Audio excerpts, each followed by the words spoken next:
Et ça, c'est la feuille d'un arbre, tu vois. En ce moment, elle est en train de respirer, comme moi. Elle prend de l'oxygène dans l'air et à l'intérieur, il y a un peu de sucre.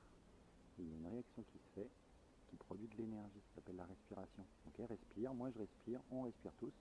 Ça fait qu'elle produit comme moi du CO2, mais aussi de l'énergie et un peu d'eau. Mais cette plante, elle fait un autre truc. Elle est capable de fabriquer son propre sucre. Parce que si tu la regardes, il n'y a pas de bouche, elle ne peut pas manger. Donc pourtant, elle doit bien se nourrir. Pour se nourrir, comment elle fait? Tu sais ou pas? Elle fait ce qu'on appelle la photosynthèse. C'est à l'intérieur des feuilles vertes là comme ça. Et pour faire la photosynthèse, il faut quand même deux trois trucs. Le premier truc qu'il faut, c'est la lumière du soleil. Donc là, il n'y en a pas beaucoup, mais il y en a quand même assez.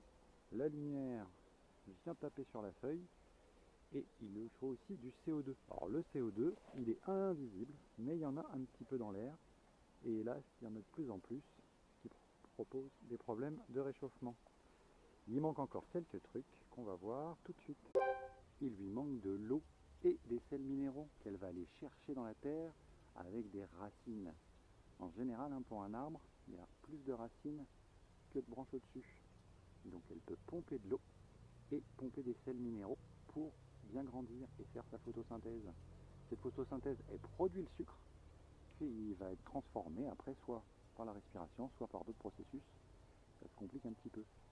Dernière chose, souvent, ces petites racines, elles sont associées avec des champignons qui les aident bien. On verra ça. Eh, j'ai oublié un truc. La photosynthèse, ça produit pas que du sucre, ça produit aussi du dioxygène, le dioxygène qu'on respire. Et ce qui est balèze, c'est que comme la photosynthèse est plus puissante que la respiration, la journée, la plante libère dans l'air du dioxygène. Ce dioxygène, ça me permet de respirer. Et comme elle produit aussi du sucre, il suffit de manger la plante pour avoir à manger. Et voilà.